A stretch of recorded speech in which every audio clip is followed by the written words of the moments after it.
என்றென்றும் இல்லத்தரசிகள் விரும்பும் SBS bajji bonda mix, நாட்டு சர்க்கரை, வறுத்த உளுந்தங்களின் மிக்ஸ், சுவையில் நம்பிக்கை. தமிழ்நாட்டு அரசியல்ல பல திடுக்கிடும் மாற்றங்கள் தினந்தோறும் நடந்துகிட்டு இருக்கு. குறிப்பா இந்த என்டி அலையன்ஸ் போன வருஷம் ஏப்ரல் மாசமே ஃபார்ம் பண்ணா கூட டேக் ஆஃப் ஆகாம ரன்வேல மட்டுமே அந்த ஃபிளைட் ஓடிக்கிட்டே இருந்தது. இதுல சில பேர் எமர்ஜென்சி எக்ஸிட் வழியா குதிச்சு வெளியே ஓடிடுவாங்களோன்னா அந்த மாதிரிலாம் இருந்துச்சு. சிலர் வெளியே குதிச்சாங்கல்ல, யார் ஓபிஎஸ், டிடிவி தினகரன். என்னதான் அடிப்பட்டா கூட தைப்பிரதால வழிபிறக்குங்கிற மாதிரி ஓபிஎஸ் பேசிட்டு தான் இருக்காரு. இப்பதான் அமித்ஷா இந்த வாரம் வந்துட்டு போனோடனே என்டி அலையன்ஸ்ல பல மாற்றங்கள் நடக்க போகுது, அவங்க வேகப்படுத்துறாங்கன்னா நம்ம சொல்லியிருந்தோம். அடுத்த நாளே ஆளுநரை பார்த்து டிஎம்கே ஊழல் ஃபைல்ஸ் எல்லாம் கொடுத்திருந்தாரு 4 லட்சம் கோடிக்கு. அடுத்த நாளே அமித்ஷாவையும் பார்த்து கூட்டணி பேச்சுவார்த்தை எல்லாம் போச்சு. சீட் ஷேரிங் எல்லாம் கூட பேசினாங்க. டிவிகே பத்தியும் பேசப்பட்டிருக்காங்க. வெளியில எடப்பாடி பழனிசாமி என்ன சொல்லியிருந்தாருன்னா, சசிகலா ஓபிஎஸ் இக்காலத்துல நாங்க செத்துக்கிற மாதிரி கிடையாது, டிடிவி தினகரனை பத்தி கேட்கறப்ப மட்டும் ரொம்ப சைலண்டான மூட்ல ஒரு பாசிட்டிவான நோட்ல சொல்லிட்டு தான் கிளம்பின, ரகசியம் காக்கப்படும் அப்படிங்கிற மாதிரி ஒரு அண்டர்லைன் பண்ணிட்டு போனார் அவரு. சரி, ஓகே, டிடிவி எப்போ வருவாரு, ஏன்னா ஜனவரி 2 பிரதமர் மோடி வரப்போறாரு, அதுக்குள்ள செத்துருவாங்க போலதான் தெரியுதுன்னு பார்த்தா அடுத்த நாளே டிடிவி தினகரனுக்கு அழைப்பு வந்திருக்கு. இப்ப நேத்து பெங்களூர்ல இருந்து கிளம்பி அமித்ஷா பக்கம் போயிருக்காப்புல டிடிவி.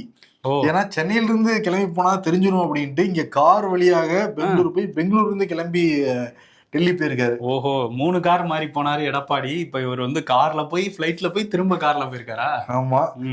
என்ன பேசப்பட்டிருக்கு அப்படின்னா, எடப்பாடி பழனிசாமி கிட்டே அமித்ஷா டீட்டெயிலா இங்க ஓட் ஷேர்ஸ பத்தி எல்லாம் பேசியிருக்காராம். இப்ப 2024 தேர்தலையே நம்ம ஜெயிச்சிருப்போம் இங்க, ஆனா நீங்க ரொம்ப அவசரப்பட்டுட்டீங்க, நம்ம அதிமுக, பாஜக, டிடிவி இருந்தோம் அப்படின்னா இங்க ஒரு 10-15 சீட் நம்ம உறுதியா ஜெயிச்சிருக்க முடியும், ஜெயிச்சிருந்தா நாங்களே மெஜாரிட்டியில நம்ம வந்திருப்போம், அத உங்களுக்கு அமைச்சர் பதவியெல்லாம் அவங்க கட்சி கிடைச்சிருக்கும் அப்படின்ட்டு இருப்பாரு. பட் என்னன்னா அது நீங்க கொஞ்சம் சொதப்புனதுனால மிஸ் ஆயிடுச்சு. பட் இந்த முறை தமிழ்நாட்டு அரசியல மிஸ் பண்ண கூடாதுன்னா நான் சொல்றதை கேளுங்க அப்படின்ட்டு டிடிவி தினகரன் செத்துவாங்க. ஏன்னா ஒரு தனி கட்சி ஆரம்பிச்சிட்டாரு அவரு. உங்களுக்கும் அந்த கட்சிக்கும் பிரச்சனை கிடையாது. இப்போ ஓபிஎஸ் விட இன்னும் அதிமுக சொல்லிக்கிட்டு இருக்காரு, உங்க இடத்த பிடிச்சோட நீங்க பயப்படலாம். அவர் தான் அமமுக ஆரம்பிச்சு அமமுக பொதுச் செயலாளர் இருக்காருல்ல, அப்புறம் என்னங்க அதெல்லாம் நான் பாத்துக்கிறேங்க, தைரியமா இருங்க அப்படின்ட்டு. பொதுச் செயலாளர் டைரக்டா பேசிக்கிறாரா? அதான் நான் பாத்துக்கிறேன், உங்க கட்சிக்கு இந்த பிரச்சனையும் வராது அப்படின்னு அமித்ஷா சொல்லியிருக்கிறதாக தகவல். ஓகே, அதை இப்படிதான் டிடிவி கூப்பிட்டுருக்காங்க. டிடிவியுமே பாத்தீங்கன்னா அமமுகவுடைய பொதுக்குழு செயற்குழு நடந்துச்சு, அதுல தீர்மானம் நிறைவேற்றினார் பிஜேபிக்கு எதிராக. ஆமா, திருப்பரங்குன்றம் தமிழ்நாடு ஒரு அமைதியான ஒரு மாநிலம், இதெல்லாம் பண்ணக்கூடாது அதெல்லாம் சொல்லிட்டு ஒரு இங்க இருந்து கால் வந்தோம்னா கிளம்பி போயிட்டாரு. சில நாட்களுக்கு கூட ஹிண்ட் கொடுத்திருந்தாரு. என்ன சொல்லியிருந்தாருன்னா, தேர்தல் அரசியலை பொறுத்த வரைக்கும் நெருங்கிய நண்பனும் கிடையாது, எதிரியும் கிடையாது, துரோகியும் கிடையாதுங்கிற வார்த்தையும் பயன்படுத்தி இருந்தாரு. ஓ, அப்ப எடப்பாடி துரோகின்னு சொன்னதுல இருந்து வாபஸ் வாங்கிக்கிறாரா? துரோகி தான், பட் எலெக்ஷன் என்ன பண்றதுங்கிற முள்ள மாறிட்டாருன்னு தெரியுது டிடிவி. ஓகே, இப்ப என்ன அமித்ஷா கூப்பிட்டு பேசிடுறாங்க. இப்ப அமித்ஷா நேற்று நைட்டு பேசி டெல்லியில தான் இருக்காரு டிடிவி. அதுக்குள்ள இன்னைக்கு காலையில பாக்குறோம் இன்னொரு ட்விஸ்ட். நயினார் நாகேந்திரன் எடப்பாடி பழனிசாமி வீட்டுல போய் சீட் ஷேரிங்க பேசி முடிச்சுட்டதா வெளியே சொல்லியிருக்காரு. முடிச்சிட்டாரா? ஆமா, என்ன எவ்வளவு சீட்டுங்கிறத நாங்க விரைவில் அறிவிப்போங்கிற மாதிரி சாஃப்டா சொல்லிட்டு போயிருக்காரு. என்ன எவ்வளவு சீட் ஷேரிங்னு இப்ப முதல் கட்டமா பேசப்பட்டிருக்குன்னா, பாஜக 2021 20 தொகுதியில் போட்டிட்டாங்க, பாமக 23 தொகுதியில் போட்டிட்டாங்க. பாமகவும் அன்புமணி பாமக உறுதியா இருக்கு, அதே மாதிரி பிஜேபி உறுதியா இருக்கு. இப்ப 20ங்கிறப்ப அண்ணாமலை சொல்லிட்டு இருந்தாருல, வளர்ச்சி அடைஞ்சிச்சுன்ட்டு, அதனால 25 தொகுதியிலிருந்து 30 தொகுதி வரைக்கும் நிக்கலாம் அப்படிங்கிறாங்க பாஜக. ஆல்ரெடி பாமகவுக்கு 17ங்கிறது ஃப்ரீஸ் ஆயிருக்கு. ஓகே, 56 தொகுதி மொத்தமா கூட்டணி கொடுத்தலான்னு நினப்புல இருக்கான் அதிமுக. 2021 பாக்குறப்போ 191 தொகுதியில போட்டிட்டாங்க. அதிமுக இரட்டை ஜில்லை சின்னத்திலே போட்டிட்டாங்க. பட் இப்ப அமமுகவும் கொடுக்கலாம், அது நாங்களே பாத்துக்கிறோங்கிற மாதிரி அந்த சீட்டையும் பிஜேபி வாங்கிட்டு அமமுக கொடுக்கலாங்கிற மாதிரி ஒரு பேச்சு போய்கிட்டு இருக்கு. அவர் தனிச்சின்னத்துல நிக்கணும், ரெட்டையில நிக்க மாட்டார், நீ அதுவும் கவலைப்படாம உத்தரவாதம் கொடுத்துருவாங்களாம். அவர் குக்கர் கேட்டாலும் சரி, என்ன கேட்டாலும் நாங்க கொடுத்துறோம் இருக்காரா? அது தேர்தல் ஆணையம் தானே கொடுப்பாங்க. இல்ல, கிடைச்சிரும் அவருக்கு, அவர் நல்ல மனசுக்குன்னு ஏதாவது சொல்லியிருப்பாரு அமித்ஷா. சொல்லியிருப்பாரு. ஆனா 2 வார்த்தையில இந்த கூட்டணி பேச்சுவார்த்தை முடிஞ்சிருக்கும்னு நினைக்கிறேன், டிடிவியோட நினைக்கிறேன். திகார்ன்னு இருப்பாரு, அங்க இருந்திருக்கீங்கல்ல, அதெல்லாம் ஞாபகம் இருக்கா அப்படின்னு கேட்டிருப்பாருன்னு நினைக்கிறேன். ஆமா, இதுக்கெல்லாம் திகாருக்கு அனுப்பாமே இருந்திருக்கலாம். ஃபர்ஸ்டே வச்சிருந்தா அவரே அதிமுக தலைமையில இருந்திருப்பாப்புல, அப்பவே எல்லாம் பைசல் ஆயிருக்கும், அப்பவே அந்த பொட்டிக்கிட்டி எல்லாம் செட்டில் ஆயிருக்கும். ஆமா, இப்ப இந்த என்டிஏ அலையன்ஸ்ல பாக்குறப்ப முதல்ல அதிமுக பிஜேபி மட்டும் இருந்தாங்க, இப்ப பாமக சேர்ந்திருக்கு. கடைசியா விநாயக் சேர்ந்த மாதிரி இப்ப அமமுகவும் சேர போறதா உறுதியாயிருக்கு. முக்கியமான கட்சியை விட்டீங்களே என்டிஏல. தமிழ் மாநில காங்கிரஸ், காங்கிரஸ், ஆமா, தமிழறிவு மணியன்லாம் வேற சேர்த்திருக்காங்க. ஸோ ஒரு வெயிட்டா தான் என்டிஏ இப்ப இருக்கிறாங்க. ஆமா, இதுதான் இப்ப பேசப்பட்டிருக்கு. இன்னொன்னு வந்து என்னன்னா, இன்னைக்கு தேமுதிக கடலூர் மாநாட்டுல நான் அறிவிப்பேன் அப்படின்ட்டு இருக்காங்க பிரேமலதா விஜயகாந்த். ஏன்னா 2016 தேர்தல்ல தேமுதிகவுக்கு திமுக 60 தொகுதி தரும், 70 தொகுதி தரோம்லாம் போய்கிட்டு இருந்தாங்க. இப்ப அவங்க வந்து 2 சாய்ஸ் தான் அவங்களுக்கு இருக்குங்கிறாங்க. ஒண்ணு என்டிஏ அலையன்ஸ் போறது, அவங்க கூப்பிட்டுட்டே இருக்காங்க. ஏன்னா பிரதமர் மோடி நிக்கிறப்ப கூட 4-5 தலைவர் தான் நல்லா இருக்கும், நீங்க வாங்க அப்படின்ட்டு. ஏன்னா அவங்க எவ்வளவு வாங்கியிருந்தாங்கன்னா 2021 0.63% வாங்கியிருந்தாங்க. அவ்வளோவா? ஆனா வந்து தேமுதிகக்கு வந்து எவ்வளவு 60 தொகுதி 70 தொகுதி அதெல்லாம் முக்கியம் கிடையாது. அந்த பொட்டி தான் உங்களுக்கு வந்து முக்கியமா இருக்கும். அந்த பொட்டியில தானே கேக்குறாங்க அதுல போட சொல்லி கருத்துக்கு, அந்த பெட்டியை சொன்னேன். ஆமா, அந்த பெட்டி எடுத்து வச்சிருக்காங்கன்னு சொல்றாங்க கடலூருக்கு. அதெல்லாம் வச்சு நீங்க நிர்வாகிகள் கேட்டுக்கிட்டதுனால உங்களோட ஜனநாயகப்படி நான் வந்து ஒரு தலைவரா அந்த கூட்டணிக்கு போறேன் அறிவிக்க போறாங்களா பிரேமலதா, என்டிஏ போறதான் வாய்ப்பு இருக்குங்கிறாங்க. ஏன்னா வந்து இந்த பக்கம் நயினார் ஆகட்டும், தமிழிசை ஆகட்டும், அவங்க எல்லாம் வந்து கூப்பிட்டுக்கிட்டே இருக்காங்க பிரேமலதா வந்து இங்கிட்டு தான் வரணும். ஏன்னா வந்து விஜயகாந்துக்கு மோடி மேல மிகப்பெரிய மரியாதை இருந்துச்சு. 2014 2 பேரும் கட்டி தழுவி அன்பை பரிமாறிக்கிட்டாங்க. அதெல்லாம் ஞாபகம் இருக்கா இல்லையா? அங்கே வாங்கன்னு கூப்பிடுறாங்க வெளிப்படையாவே. ஸோ இன்னைக்கு நைட்டு தெரியும். ஆமா, அவங்களுக்கு டிடிவியும் ஒரு ஆப்ஷன் இருந்துச்சு. பட் என்னன்னா விஜயகாந்த் மூலமா வளர்ந்தவர் விஜய். பட் விஜயகாந்த் வளர்த்தின கட்சியை இப்ப விஜய்கிட்டே போறதான்னு ஒரு சின்ன நெருடல் இருக்கு போல இருக்கு பிரேமலதா விஜயகாந்துக்கு. அதனால ஜி கிட்ட போயிரும். பொட்டியில என்ன இருக்குங்கிறது தெரியல. ஆனா என்ன எல்லாமே இன்னைக்கு காலையில கிளம்புறப்ப ஒரு 5 சீட் கிடைக்குன்னு வச்சுக்கோவேன். அவரோட தம்பிக்கு ஒரு சீட்டு, இப்ப ராஜ்யசபா சீட்டு பாமா கொடுக்கறது உறுதி ஆயிருச்சு. அவர் வந்து என்ன சுத்தீஷுக்கு ஒரு சீட்டு, விஜய் பிரபாகரன் ஒரு சீட்டு கொடுத்துட வேண்டியதானே. ஆமா, பார்த்து சாரதி இப்ப நம்ம 3 கேண்டிடேட் தெரிஞ்சிருக்க போறேன். அந்நியாருக்கும் ஒரு சீட், 4 சீட்டு முடிஞ்சிருச்சா? 5வது இடம் யாருக்கு அப்படிங்கறது தான் இப்ப பெரிய த்ரில்லிங்கா போயிட்டு இருக்கு. ஆனா இவ்வளவு தூரம் இன்னைக்கு பிரம்மாண்டமான முன்னாடிதான் நடத்த போறாங்க டிஎம்டிஏ. அவ்வளவு பிளக்ஸ் விஜயகாந்தோட போறாங்க உள்ள வச்சிருக்கு. ஒரு நல்லா ஆர்கனைஸ் பண்ணிருக்காங்க. ஆனா என்ன அப்படின்னா அந்த ஐடிவிங்க ரொம்ப ரொம்ப வீக்கா இருக்காங்கன்னு தெரியுது. இருக்கா? ஒரு போஸ்ட் போட்டிருக்காங்க விஜய் பிரபாகரனும் சுத்தீஷும் நிக்கிற மாதிரி. அதை பார்த்தா நமக்கே காமெடியா இருக்கு, சிரிப்பு வருது. எடிட்டிங் சரியா பண்ணலன்னு நினைக்கிறேன். பொட்டியில கவனமா இருந்துட்டாங்க. அதெல்லாம் அந்த காலத்து ஆதி காலத்து போஸ்ட் கிரிஞ்சு. அந்த போஸ்டும் சரி. முதலமைச்சர் மு.க. ஸ்டாலின் என்ன சொல்றாரு அப்படின்னா, நாங்க 505 வாக்குறுதிகள் வந்து கொடுத்திருந்தோம் 2021. அதுல 404 வந்து முடிச்சிட்டோம். ஒரு 101 வாக்குறுதிகள் மட்டும் அந்த மிச்சம் வச்சிருக்கோம். அதுவும் வந்து முடிஞ்சிருங்கிற மாதிரி தான் அவர் பேசுறாரு. ஓகே. ஆனா KN மத்த அமைச்சர் எல்லாமே 90 முடிஞ்சிருச்சு, 95 முடிஞ்சதுலாம் சொன்னாங்க. இல்ல, முதல்வரே ஒரு டைம் 100% முடிச்சிட்டோம்னு சொன்னாரு. இப்ப கொஞ்சம் கம்மியா இருக்கு. இப்ப 80% முடிச்சிருக்காங்கன்னு சொல்றாங்க. இன்னைக்கு என்னன்னா உங்க கனவு சொல்லுங்க திட்டத்தை வேற ஆரம்பிச்சு வச்சிருக்காரு. தமிழ்நாடு முழுக்க 1,90,00,000 குடும்பங்களுக்கு வீடியோட வர போறாங்கன்னா, கனவு அட்டை வேற கொடுக்க போறாங்க. நமக்கு கனவு அட்டை. அந்த அட்டையை கண்ணுக்கிட்ட வச்சா கனவு வருமா? அந்த கனவு அட்டை மூலமாக நம்ம கனவு என்ன, நமக்கு என்ன தேவைங்கிறத தெரிஞ்சுக்கிட்டு அடுத்தவங்க ஆட்சி வர போறாங்களா, அப்ப பூர்த்தி பண்ண போறாங்கன்னா 2030 உங்க கனவு எல்லாத்தையும் நாங்க தீர்த்து வச்சிருவோங்கிறாரு ஸ்டாலின். கனவை களைச்சு விடாம இருந்தா சரி. ஆனா முதல்வர் முன்னாடிலாம் ஆட்சியோட ஆரம்பத்துல எனக்கு தூக்கமே வரல அப்படின்லாம் சொல்லிட்டு இருந்தாரு. இப்ப கனவுங்கிற வரையும் வந்திருக்காரு, நல்லா தூங்குறாருன்னு நினைக்கிறேன். கட்சிக்காரங்களை 10 பேர் தூக்கிட்டாங்கல்ல, போஸ்டிங்ல தான் தூக்கி அடிச்சிட்டாரு அவரு. என் தூக்கத்தை எடுக்கிறீங்க நீங்க அப்படின்னு. ஆமா.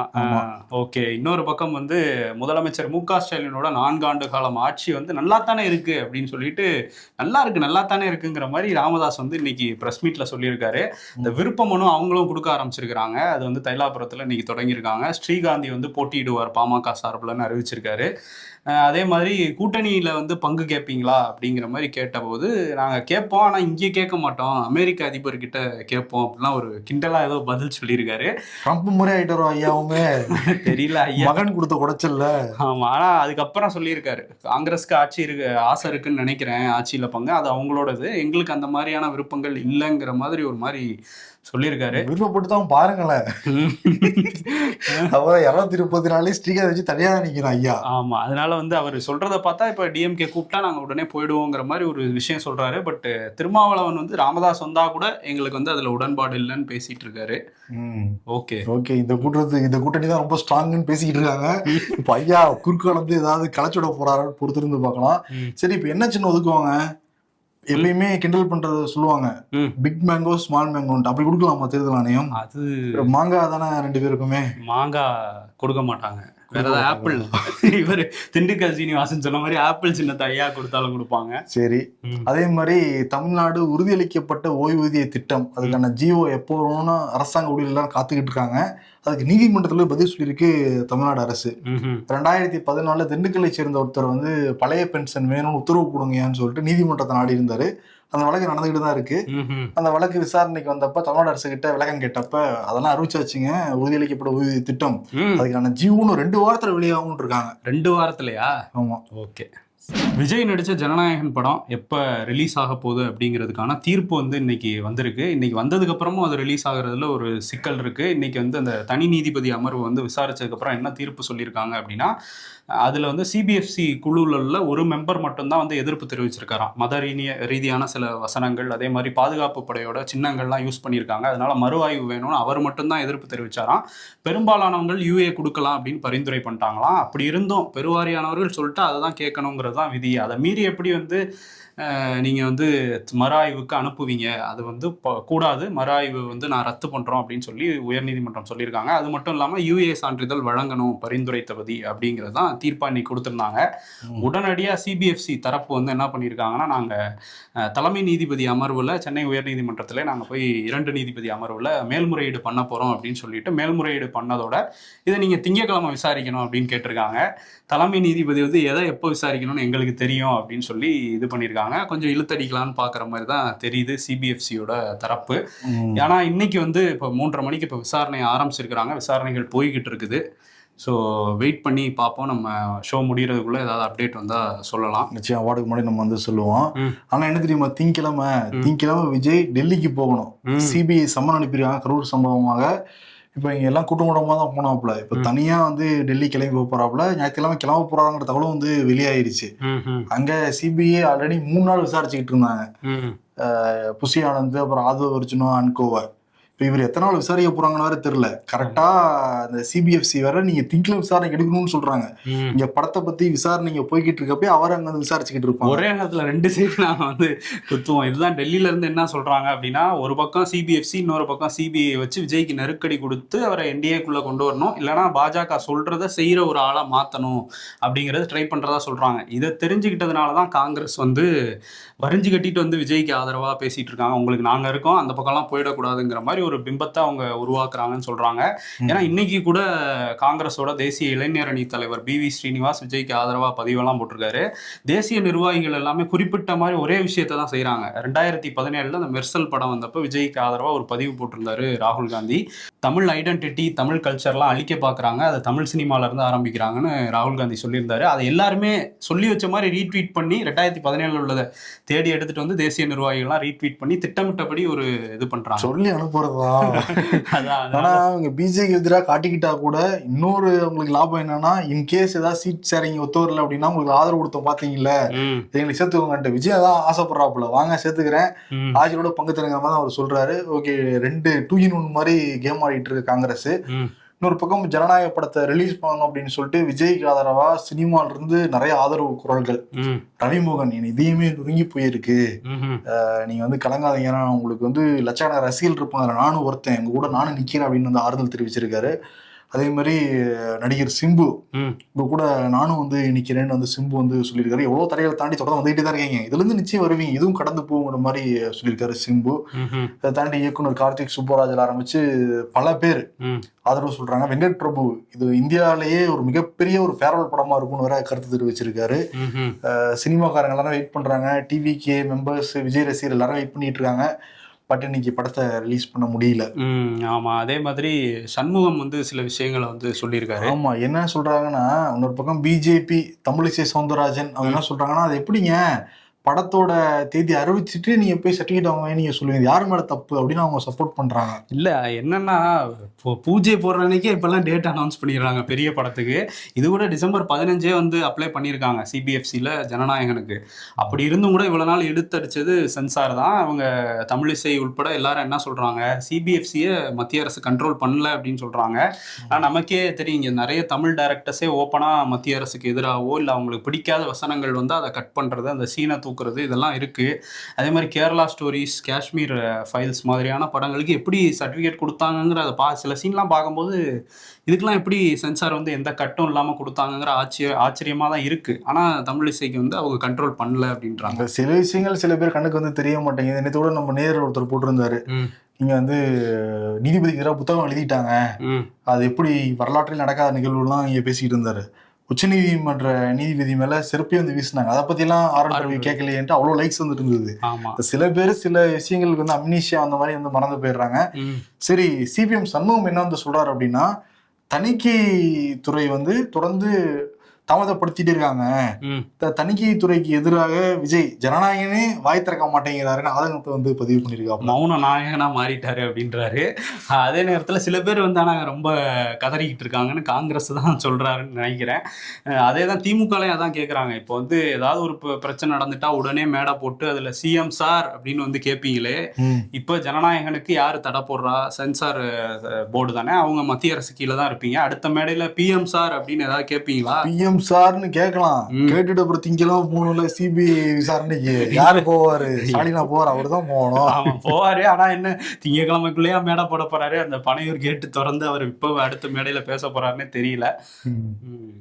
இன்னொரு பக்கம் பாஜக நிர்வாகி குஷ்பு அவங்க வந்து என்ன சொல்றாங்கன்னா, விஜய்க்கு வந்து ஆதரவு இருக்குன்னா அது கூட்டம் வருது, அவரை பார்க்க ஒரு நடிகர், ஒரு பெரிய நடிகர், அந்த இதுல தான் வராங்க, அது ஓட்டா மாறுமாங்கிறதுலாம் எலெக்ஷனுக்கு அப்புறம் தான் தெரியும் அப்படின்னு வந்து அவங்க கருத்து சொல்லியிருக்காங்க. ஓகே, அதே மாதிரி பராசக்தி சிவகார்த்தி நடிச்ச சுதாகமுரா டைரக்ட் பண்ண படம், அந்த படத்துக்கும் சர்டிஃபிகேட்ல பிரச்சனை இருந்துச்சு. இன்னைக்கு வந்து கொடுத்துட்டாங்க U/Aங்கிற சர்டிஃபிகேட். திட்டமிட்டபடி நாளைக்கு வந்து அந்த படம் வந்து ரிலீஸ் ஆக போகுது. கடைசியில் துப்பாக்கி வாங்கினவர் படத்தை ரிலீஸ் பண்றாரு, துப்பாக்கியை கொடுத்தவர் ரிலீஸ் கொடுத்தவர் கோர்ட்டுக்கு போய்கிட்டு இருக்காரு. நேற்று இந்தியாவையே பரபரப்பாக்குற மாதிரி ஒரு சம்பவத்தை மம்தா வந்து பண்ணியிருக்காங்க. என்னன்னா, இடி ரைட்லாம் நடக்கும்போது உள்ளே யாரையும் விட மாட்டாங்க. ஆனால் நான் சிஎம், நான் வருவேன், நான் உள்ளே போவேன். இடி ரைட் நடக்கும் போதே வந்து ஒரு வீட்டுக்குள்ளே நுழைஞ்சிருக்காங்க. என்ன நடந்திருக்கு அப்படின்னா, அமலாக்கத்துறை சில வழக்குகளை விசாரிச்சுட்டு இருக்காங்க. குறிப்பாக வந்து இந்த ஸ்மக்லிங், கோல் ஸ்மக்லிங் நடக்குது, நிலக்கரி, அதில் வந்து ஹவாலா பண பரிமாற்றமும் இருக்கு அப்படின்னு விசாரிக்கும் போது இந்த ஹவாலா பண பரிமாற்றத்தில் திரிணாமுல் காங்கிரஸ்க்கு அரசியல் வியூகம் வகுத்து கொடுக்குற ஐபேக் நிறுவனத்தோட அக்கௌண்ட்டுக்கு ஒரு பரிமாற்றம் நடந்திருக்கு. இதை ஒட்டி நாங்கள் ரைட் பண்ணுறோன்னு ஒரு 10 இடத்துல நேற்று ரைட் பண்ணாங்க. ஒரு 6 இடத்துல வெஸ்ட் பெங்கால்லையும் 4 இடத்துல வந்து டெல்லியிலையும் நடந்துட்டு இருந்தது. வெஸ்ட் பெங்காலில் ஐபேக்கோட ஆஃபீஸ், அதே மாதிரி ஐபேக்கோட அந்த இப்போ இருக்கிற தலைவர் பிரதீக் ஜெயின் அவர் வீட்லையும் ரைட் நடந்துட்டு இருந்தது. இந்த ரைட் நடந்துட்டு இருக்கும் போதே மம்தா நிறைய போலீஸ், அவங்க பாதுகாவலர்கள் எல்லாரோடையும் வந்து அவர் வீட்டுக்குள்ளேயே போயிட்டாங்க. போயிட்டு வெளியே வரும்போது ஒரு பச்சை ஃபைலோட வேற வெளியே வந்தாங்க. பச்சை ஃபைலில் என்ன இருக்கு அப்படிங்கிறதே ஒரு பெரிய பரபரப்பாக மாறிச்சு. இடி வந்து அதிகாரப்பூர்வமாக ஒரு அறிக்கையும் வெளியிட்டிருக்காங்க. நாங்கள் வந்து ரொம்ப அமைதியான முறையில் ஆதாரங்கள் அடிப்படையில் தான் வந்து நடத்திட்டு இருந்தோம் ரைடை. இதில் தேர்தல் அழுத்தமோ எந்த இதுவுமே இல்லை, ஒரு வெளிப்படை அப்படின்னு வந்து சொல்லி வெளிப்படைத்தன்மையோட அவங்க ரைட் நடத்தினாங்களாம். அப்போ சிஎம் வந்துட்டாங்க, நிறைய போலீஸோட வந்து அவங்க வீட்டுக்குள்ளே போய் சில எலக்ட்ரானிக் டிவைசஸ், சில ஆவணங்கள், டாக்குமெண்ட்ஸ்லாம் எடுத்துகிட்டு போயிட்டாங்க. அங்கேருந்து நேராக சிஎம் கான்வாய் ஐபேக் ஆஃபீஸுக்கும் போய் அங்கேயும் சில ஆவணங்களை தூக்கிட்டு போயிட்டாங்க அப்படின்னு சொல்லிட்டு இப்போ கோர்ட்டுக்கு போயிருக்காங்க. இவங்க மேலே சிபிஐ எஃப்ஐஆர் போடணும், இவங்க பண்ணது வந்து ஒரு விசாரணையை தடுக்கிறாங்க ஒரு சிஎம்ஏன்னு கோர்ட்டுக்கு போயிருக்காங்க. மம்தா என்ன சொல்கிறாங்க அப்படின்னா, எதுக்காக ஐபேக்கில் போய் இந்த மாதிரி பண்ணுறாங்க அப்படின்னா, எங்களோட வேட்பாளர் பட்டியல், எங்களோட தேர்தல் வியூகங்கள், எங்கள் கட்சியை பற்றின விஷயங்கள்லாம் அங்கே தான் இருக்குது, போயிட்டு அதை திருடி கொண்டு போய் அமித்ஷாட்ட கொடுக்க பார்க்குறாங்க இடி, அதுக்கு தான் இந்த ரைடே அப்படின்னு வந்து சொல்கிறாங்க. இது ஒரு வகையில் யோசிச்சு பார்க்கும்போது இருக்குமோங்கிற மாதிரி தானே இருக்குது. ஏன்னா வந்து ஐபேக் அவங்க ஆஃபீஸ்லலாம் வந்து எந்த கட்சிக்கு வேலை பார்க்குறாங்களோ அந்த ஃபைல்ஸ் எல்லாம் இருக்கும். ஆனால் இடி நேர்மையான அமைப்பு தான், அவங்க கரெக்டாக விசாரிச்சுட்டு அதெல்லாம் பார்த்துட்டு ஐயோ நான் பார்த்தது மறந்துடுறேன்னு வச்சுருவாங்க அந்த ஆஃபீஸஸ்லாம். பட்டு மம்தா சந்தேகப்படுறாங்க, அதெல்லாம் எடுத்து கொண்டு போய் கொடுத்துருவாங்களா. இன்னைக்கு ஒரு பேரணியும் நடத்துகிறாங்க இடி எதிர்த்து, அமித்ஷாவை எதிர்த்து. ஏன்னா இந்த மாதிரியான வேலைகளில் அமித்ஷா ஈடுபடுறாருன்னு சொல்லி குற்றச்சாட்டு வைக்கிறாங்க. அதே மம்தா வந்து வெளியே வந்து ஒரு மைக்கை பிடிச்சி அதை வந்து ஒரு ஸ்பீக்கர் ஒருத்த முன்னாடி பிடிச்சிக்கிட்டு இருந்தாங்க பிரஸ் முன்னாடி. நாட்டி ஹோம் மினிஸ்டர் சார், என்ன சார் இது அப்படின்ட்டு அவங்களும் சார் பிரச்சனை ஆரம்பிச்சிட்டாங்க. ஏற்கனவே நீங்க சாரை வச்சு வெஸ்ட் பெங்கால்ல அவ்வளவு வாக்குகளை நீங்க வந்து தூக்கிருக்கீங்க, இப்ப எங்களுடைய வேட்பாளர் லிஸ்டை நீங்க வந்து தூக்குறீங்களா நாட்டி ஹோம் மினிஸ்டர் சார். ஏன்னா ஜெயிச்சதுக்கு அப்புறம் தூக்குறதெல்லாம் பழசு, ஜெயிக்கிறதுக்கு முன்னாடியே தூக்கிடுவான்னு எதுவும் பிளான் பண்ணிட்டாங்களான்னு தெரியல. இப்பதான் ஜெயிச்சதுக்கு அப்புறம் தூக்குனாங்க, 1 மாசம் கூட ஆகல தூக்கிட்டாங்க. எங்க மகாராஷ்டிரால. அது நேத்தே சொல்லியிருந்தோம், அந்த காங்கிரஸ் கவுன்சிலர்கள் அம்பேர்நாத்ங்கிற அந்த முனிசிபாலிட்டி இதுல வந்து நகராட்சி தலைவரா ஷிண்டே வந்து எங்க இருக்காரு, என்டிஏ கூட்டணியில தான் இருக்காரு. அவரோட சிவசேனால இருக்கவர் தான் தேர்வாகிற மாதிரி இருந்துச்சு. அவர் வந்து நகராட்சி மன்ற தலைவராக வந்துடக்கூடாது, அதனால காங்கிரஸோட கூட்டணி வைப்போம்னா அங்கே உள்ள பாஜக காரங்க அம்பர்நாத் விகாஸ் அகாதின்னு ஒரு கூட்டணி உருவாக்கி காங்கிரஸ், தேசியவாத காங்கிரஸ்லாம் சேர்த்துக்கிட்டு அவங்க ரெடி ஆகிட்டு இருந்தாங்க. இதை தெரிஞ்சுக்கிட்ட காங்கிரஸ் கட்சி அந்த 12 காங்கிரஸ் கவுன்சிலர்களையும் கட்சி விதியை மீறிட்டீங்க, பிஜேபியோட எப்படி போக முடியும்னு சொல்லி சஸ்பெண்ட் பண்ணிட்டாங்க. சஸ்பெண்ட் பண்ணோன்னா என்ன ஆயிடுச்சுன்னா, அந்த 12 பேரும் சஸ்பெண்டா பண்றீங்க, நாங்கள் அங்கேயே போய்க்கிறோம்னு சொல்லிட்டு அவங்களோட ஜாயிண்ட் அடிச்சு இப்போ பிஜேபியில் சேர்ந்துட்டாங்க. ஸோ அங்கே பிஜேபி நினைச்சதை சாதிச்சுட்டாங்க. ஆதார் சேவைகளை வழங்கிக்கிட்டு இருக்க UIDAI இதுக்கு வந்து ஒரு மேஸ்காட் லோகோ வேணும்னு சொல்லிட்டு போட்டி வந்து நடத்தினாங்க. ஒரு 700க்கும் மேல விண்ணப்பங்கள் வந்தது. இதுல கேரளாவை சேர்ந்த அருண் கோகுலுங்கிற அந்த லோகோ வந்து தேர்வாயிருக்கு.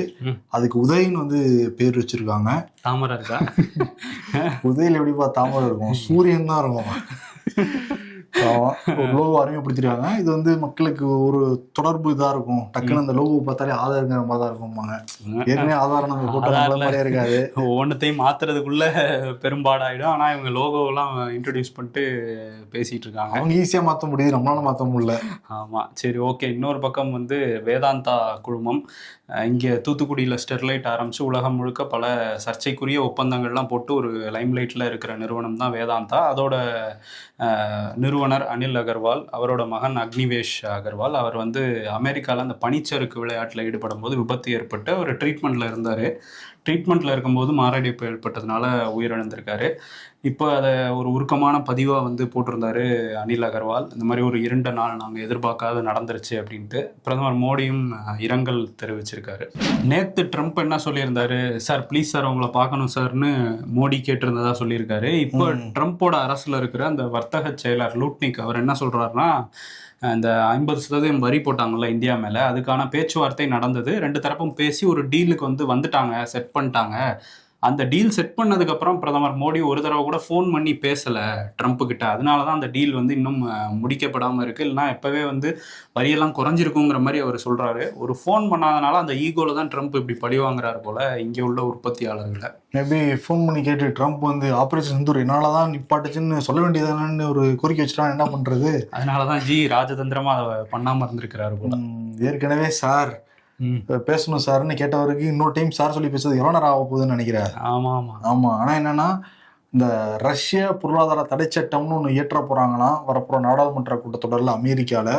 அதை ஏற்றுனாங்க அப்படின்னா ரஷ்யாட்ட எந்த நாடுகள்லாம் கச்சா எண்ணெய் வாங்குறாங்களோ அந்த நாடுகள் மீது 500% வரி விதிக்க போறாங்களாம். அப்படி பாக்குறப்ப சீனா, இந்தியா, பிரேசில் மேலதான் அந்த வரி விதிப்பு விழும் அப்படின்னு வந்து சொல்றாங்க.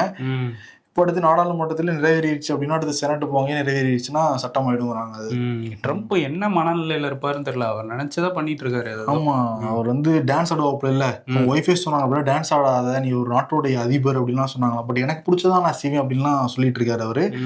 இப்ப வெனிசுலாவோட அதிபர் நிக்கோலஸ் மதுரே அவர் வந்து பதவியேற்பு விழாவும் போதும் அடிக்கடி வந்து ட்ரம்ப் மாதிரியே கிண்டல் பண்ணிருக்காரு. உடல் மொழியை வச்சு டான்ஸ் ஆடி அவர் மாதிரி டான்ஸ் ஆடுறது. ஓ, அந்த கடுப்புலதான் தூக்கி இருக்காரா? அவர் கிட்டாரிஸ்ட் வேற இல்ல, அந்த பாடி லாங்குவேஜ் எல்லாம் கரெக்டா நோட் பண்ணி கிட்டத்தட்ட ட்ரம்போட டான்ஸ் பண்ணி நெருங்கிட்டாரு. அவரு என்னோட நல்லா ஆடுறாரு, இவரை தூக்கிடணும்னு தூக்கிட்டாரு போல. அப்படிதான் ஒரு அதிபரோட இது இருக்குமா என்னன்னு தெரியல. சர்வதேசம் முழுக்க அதான் டிபேட். என்னைக்காக கூட தூக்கல, எனக்காக இருக்காரு அப்படிங்கிற மாதிரி. என்னையா கிண்டல் பண்றேன்னு தூக்கிட்டாரு. ஈகோ தான் அவருக்கு ட்ரம்புக்கு முதன்மையா இருக்கு அப்படிங்கிறாங்க. இன்னொன்னு என்னன்னா கிரீன்லாண்ட்ல நான் கைப்பற்றியே தீரணும். அமெரிக்கா வந்து வெள்ளை மாளிகையில தொடர்ந்து பேச்சு போய்கிட்டு இருக்கு. இப்ப கிரீன்லாண்ட்ல இருக்கிற 57,000 பேருக்கும் சுமார் $100,000 வரைக்கும் கொடுத்து நம்ம ஏன் வாங்கிடக்கூடாதுன்னு பேச்சு போய்கிட்டு இருக்காங்க. ஆனா இங்க டென்மார்க் கட்டுப்பாடு இருக்கிற கிரீன்லாண்ட் சுமார் இல்ல, அவங்க தொடர்ந்து எச்சரிக்கை கொடுத்துட்டு இருக்காங்க. ஆமா, டென்மார்க்குமே இப்போ வந்து டென்மார்க் அரசு சார்பில் என்ன சொல்லியிருக்காங்கன்னா, யாராவது கிரீன்லாண்டுக்குள்ள, அதாவது அமெரிக்கா வந்து உள்ள வரணும் அப்படின்னு நினைச்சு காலடி எடுத்து வச்சா முதல்ல சுடுங்க, அப்புறம் தான் கேள்வி கேட்கணும்னு அங்க உள்ள ராணுவத்துக்கு உத்தரவு போயிருக்கு டென்மார்க் அரசுல இருந்து. இது தீவிரமா தான் இந்த பிரச்சனை போயிட்டு இருக்குது. ஏன்னா நேட்டோட டென்மார்க்கும் இருக்கு. நேட்டோவே உடஞ்சிரும் போல இருக்கு போற பக்கம் பார்த்தா. நேட்டோ உடஞ்சிரும். இன்னொன்னு யார் சொல்றதையுமே கேட்க மாட்டேங்கிறாரு ட்ரம்ப். ஆமாப்பா, இப்ப கூட பாரு 66 சர்வதேச அமைப்புகள் வெளியேறி இருக்கு அமெரிக்கா. குறிப்பா 31 ஐநாவோட அமைப்புல இருந்து வெளியேறி இருக்கு, மத்த 35 அமைப்புல இருந்து வெளியேறி இருக்கு. அதுல பல முக்கியமான அமைப்புகள்லாம் இருக்குங்கிறாரு. அதுக்கு ட்ரம்ப் என்ன சொல்றாருன்னா, சர்வதேச சட்டங்கள்லாம் நீ எதுவும் கட்டுப்படுத்த முடியாது, என் மனசாட்சி என்ன நினைக்குதோ அதே மாதிரி என் நாட்டுக்கு என்ன முக்கியம் நினைக்கணும் அதான் நான் பண்ணுவேன் இருக்காரு. இதெல்லாம் வெளிப்படையாவே அவர் சொல்றாரு. ஆமா, அவர் கேட்கறதுக்கு இங்க ஆள் இல்லை, அவர் பாட்டு ஆட்டம் போட்டுட்டு இருக்காரு. இன்னொரு பக்கம் ஈரான்ல பெரிய போராட்டம் நடந்துட்டு இருக்கு. ஒரு 12 நாட்களை கடந்து அந்த போராட்டம் நடந்துட்டு இருக்கு. விலைவாசி விண்ணை முட்டிருக்காங்க அப்படின்னு சொல்லியிருக்காங்க. பணவீக்கம் அதிகமாயிருக்கு. அங்க உள்ள ஆட்சியாளர்கள் சர்வாதிகாரிகளா இருக்காங்க, போராட்டங்களை ஒடுக்குறாங்கன்னு அங்க உள்ள மக்கள் வந்து போராடிட்டு இருக்காங்க. கவர்மெண்ட் பில்டிங்ஸுக்கெல்லாம் தீ வைப்பு நடந்திருக்கு. இதுக்கிடையில அங்க உள்ள பாதுகாப்பு படையை வச்சு ஈரான் அரசு கிட்டத்தட்ட 40க்கும் மேற்பட்டவரை சுட்டு கொண்டிருக்காங்க. 2000 பேருக்கு மேல அரெஸ்டும் பண்ணியிருக்காங்க. இருந்தும் கூட அந்த போராட்டம் இன்னும் தீவிரமாயிருக்கு. இவங்க வந்து வெளியே போகணும் நாட்டை விட்டு, இந்த ஆட்சியாளர்கள் எங்களை ஆளக்கூடாது, ஆள தகுதியற்றவர்கள் மாதிரி போராடிட்டு இருக்காங்க. பட் ஈரான் அரசு என்ன சொல்றாங்கன்னா, இஸ்ரேலும் அமெரிக்காவும் சேர்ந்து தூண்டி விட்டு தான் இந்த போராட்டங்கள் நடக்குது அப்படிங்கிற மாதிரி அவங்க ஒரு விஷயம் சொல்றாங்க.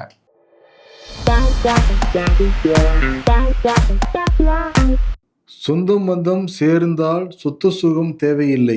சொந்த பந்தம் பிரிஞ்சதே சொத்துனால தான்டா. பல குடும்பங்கள் இதனாலதான் பிரிஞ்சிருக்கு. பேபி எங்கடா இருக்க?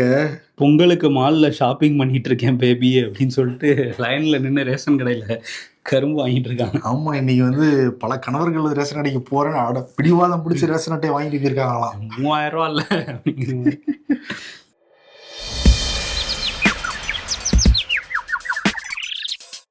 மௌன விரதத்தில் மொபைல் போன் சைலண்ட் மோடு. விடியற்காலம் தினமும் தான் வரும், அதை நம்முடைய விடிவு காலமாக மாத்துறது நம்ம கையில தான் இருக்கு. இதோ வந்துட்டேன். விருது டிடிவி தினகரனுக்கும் எடப்பாடி பழனிசாமிக்கு வந்து கொடுத்துடலாம். மழை நல்லா இருக்கியா மழை? நீண்ட நாள் கழிச்சு சந்திக்கும் போது இப்படி பேசிக்கிட்டா கூட பேசிப்பாங்க. என்ன பேசிப்பாங்க? ரொம்ப கலகலப்பா இருக்கும். நான் பெஸ்ட் ஃப்ரெண்டு தான், நான் அவனை ரொம்ப அசிங்கமா பேசுவேன், என்னோட ரொம்ப அசிங்கமா பேசுவான். வடிவேல் காமெடி ஒன்று வரும், அந்த மாதிரி எதுவும் பேசிப்பாங்களான்னு தெரியல. இதே தினகரன்னா 2 வாரத்துக்கு முன்னாடி வரைக்கும் கூட எடப்பாடி எல்லாம் சிஎம் தானா அந்த கூட்டணிக்கே நான் போக மாட்டேன்னு இருந்தாரு. அவரு துரோகத்தை வீழ்த்தியே தீருவேன் அப்படின்னாரு. துரோகத்தோட மொத்த உருவமே எடப்பாடி தான்னாரு. இப்ப நெருங்கி வராங்க. இப்ப துரோகம் எல்லாம் பண்ண தேர்தல் பண்ண முடியுமான்னு அவரே தான் சொல்றாரு. அவரு அதான் அரசியல்வாதிகள் நம்ப கூடாதுங்கிறது. 2 நாள்ல மாறிடுவாங்க, 2 மணி நேரத்துல கூட மாறுவாங்க சில பேர். ஆமா, இதை கொடுத்துட்டு விடைபெறலாம். நன்றி. மக்களின் நம்பிக்கையை வென்ற எஸ்பிஎஸ் நிறுவனம் வழங்கும் பஜ்போண்டா மிக்ஸ் நாட்டு சர்க்கரை மற்றும் வறுத்த உளுந்தங்களை மிக்ஸ். 92 ஆண்டுகள் பாரம்பரியமிக்க நிறுவனம். உங்கள் ஆரோக்கியம் எங்கள் சந்தோஷம்.